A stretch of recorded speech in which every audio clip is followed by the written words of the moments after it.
My husband openly mocked me at my own marriage until I taught him a lesson, and he lost everything. We were at a private yacht club gala in Coconut Grove, surrounded by the smell of salt water and expensive cologne. Marco had been glued to Sienna all night, laughing at things I couldn't hear, his hand resting a little too possessively on her waist. I was holding a glass of lukewarm champagne, feeling like a ghost during that evening. A group of guys from Marco's firm walked up to the bar where they were standing. One of them, a loud guy named Jax, nudged Marco. "Hey, man, beautiful date you've got here. Your wife isn't the jealous type, is she?" I froze. I was standing just behind a massive potted palm, close enough to see the sweat glistening on Marco's neck. Marco didn't even blink. He swirled his bourbon and grinned. "Elena? Man, forget about her. She's basically furniture at this point. Boring as a Tuesday in July." The guys erupted into laughter. Sienna, looking radiant in a dress that cost more than my first car, chimed in. "She's probably at home organizing her spice rack by color. That's about as exciting as she gets." My hands shook so hard the crystal glass chimed against the marble bar. I didn't drop it. I just set it down and stepped back into the shadows. My mind didn't explode with rage. It went into a terrifying, clinical freeze. I walked back to our table near the water, where Marco's sister, Sophia, was watching the dance floor with a pinched expression. "Elena, you okay? You look like you've seen a ghost." "I'm fine, Sophia," I said. My voice was eerily steady, like a recording played back at half speed. "Just need a moment." I wasn't fine. I was finished. I pulled out my phone, checked the storage, plenty of room, and opened the recorder. I slipped the phone into my designer clutch, angled the microphone toward the edge of the bag, and walked back toward the bar, moving with a predator's focus. They were still there, oblivious. "You look breathtaking tonight, Sienna," Marco murmured. That voice, the one he used to save for our anniversaries. "You're not so bad yourself," she purred, leaning into his space. "Where's the boring wife?" "Probably at home staring at the wall," Marco laughed. "I can't wait until this contract is signed so I can finally get out of this dead-end life." My phone was drinking in every syllable. I stood 6 feet away, hidden by the pulse of the bass and the swaying crowd. For the next hour, I drifted through the party like a shadow. I caught him at the cigar lounge telling his business partner that our marriage was a glorified hostage situation. I heard him near the photo booth promising Sienna a trip to the Maldives once he disposed of the baggage. At 11:45 p.m., I checked the file. 1 hour and 12 minutes of pure, uncut toxicity, undeniable. The DJ announced the final set a slow, classic track that echoed over the dark Atlantic. Marco finally remembered I existed. He strutted over, loosening his silk tie, his face flushed with gin and arrogance. "Ready to get out of here? This place is a drag." I looked up at him. I gave him a smile that didn't reach my eyes. "Actually, I have one thing to do first." "What? Elena, don't be a weirdo." I didn't answer. I walked toward the DJ booth. The guy behind the decks was young, wearing sunglasses despite the dark. "Can I borrow the mic?" I asked. "It's a toast." He hesitated, looking at the bride and groom dancing nearby. 5 minutes, miss." I took the microphone. The room was loud, but as I stood on the small stage, I raised a hand. The music didn't stop. I tapped the DJ on the shoulder, and he killed the track. The silence that followed was heavy, humid, and sudden. 300 of Miami's elite turned to look. "Excuse me," my voice boomed, crisp and cold over the speakers. "I just wanted to thank everyone for coming to celebrate, and I especially want to thank my husband, Marco, for being so transparent tonight." Marco was frozen by the table, his face draining of color until he looked like a statue. I pulled out my phone and plugged the auxiliary cable into the board. "Marco has been having such a wonderful time," I said into the mic. "I thought you all should hear his take on our marriage." I pressed play. Marco's voice filled the room, amplified and distorted by the high-end speakers, stripping away all pretense of privacy. "She's basically furniture at this point, boring as a Tuesday in July." Laughter erupted on the recording, his laughter. Then the sound of Sienna's voice. "Probably at home organizing her spice rack by color." The room went dead silent. I panned the microphone around, catching the faces of the crowd. Some looked horrified, others were looking at Marco with newfound disgust. I saw his mother, Isabella, sitting at the head table.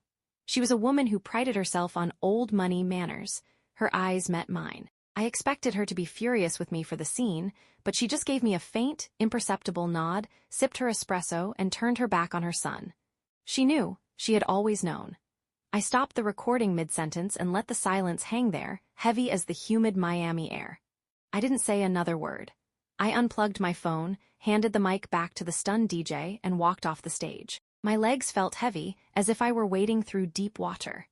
Marco was waiting for me at the bottom of the steps, his face a mask of panicked rage. "Elena, what the hell are you doing? Have you lost your mind?" People were watching the elite, the business partners, the socialites. I didn't care. I walked right past him, pushing through the heavy glass doors of the yacht club and out into the tropical night. The cool ocean breeze hit my face, and suddenly the tears came not the sobbing kind, but hot, silent streams that felt like they were clearing out a lifetime of suppressed grief. I pulled out my phone and ordered an Uber. As I waited near the valet stand, I heard the doors fly open behind me. "Elena, stop!" Marco was jogging toward me, his expensive dress shoes clicking sharply on the pavement. "You can't just walk away, you've ruined everything, we need to talk about this." I laughed, a sharp, jagged sound that surprised even me. "Talk, Marco. About what? About how you've been broadcasting your disdain for me to everyone in the city? About how your best friend knows more about your exit strategy than I do? It was a joke, Elena. You're being hysterical. Everyone in there thinks you're psychotic." A sleek black car pulled up to the curb. I opened the door. "Good," I said, looking him dead in the eyes for the last time. "Then you won't have to worry about being embarrassed by your boring wife anymore." I slammed the door shut. The driver, an older woman with kind eyes, glanced at me through the rearview mirror. "You okay, honey?" "Yeah," I breathed, looking back at the yacht club one last time. Marco was standing under the neon sign, his hands in his pockets, looking like a man who suddenly realized he'd lost his most valuable asset. "Just go." The ride back to my apartment was silent, save for the hum of the city lights reflecting off the bay. When I got inside, the place was pristine exactly as I'd left it. Marco's high-end espresso machine on the counter, his designer sneakers in the hallway, his tech gear cluttering the desk. It felt like a museum of a life I no longer lived. I didn't bother changing. I lay down on the bed, fully dressed, and stared at the ceiling. My phone buzzed once, twice, 10 times.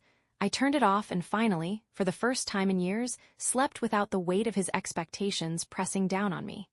The next morning, the reality set in. I called in sick to the gallery where I worked. I couldn't face the polite inquiries of colleagues. I started packing.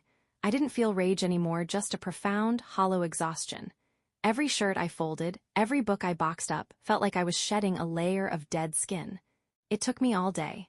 I texted Marco, "Your things are in the hallway.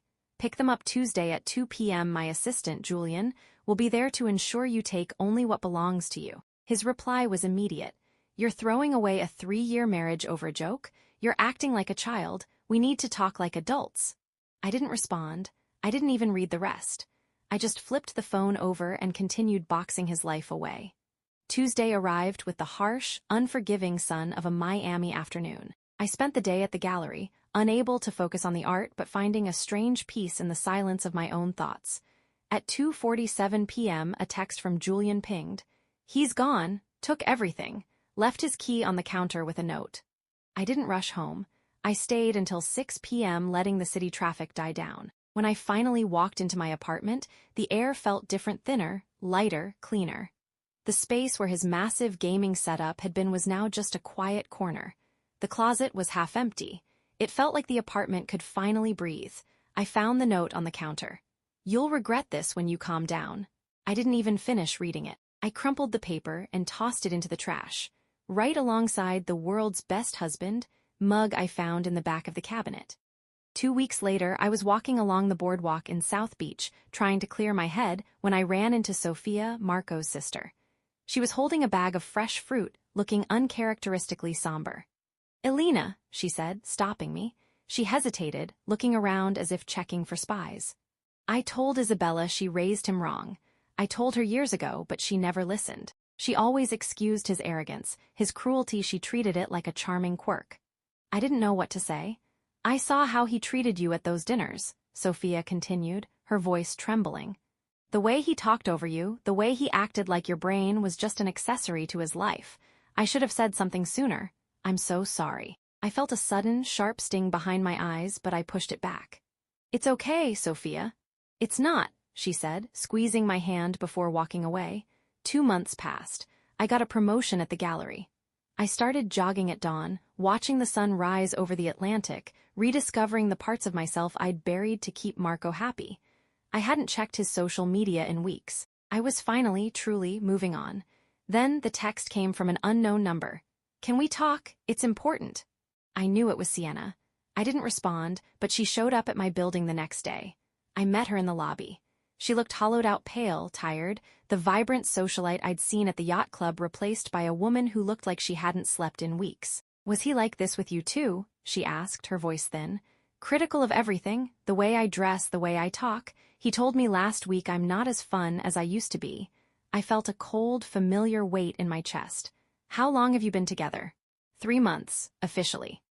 I did the math. They'd been together before the gala, before the end. "He was doing the same things to me, Sienna. It starts small, a joke, a jab.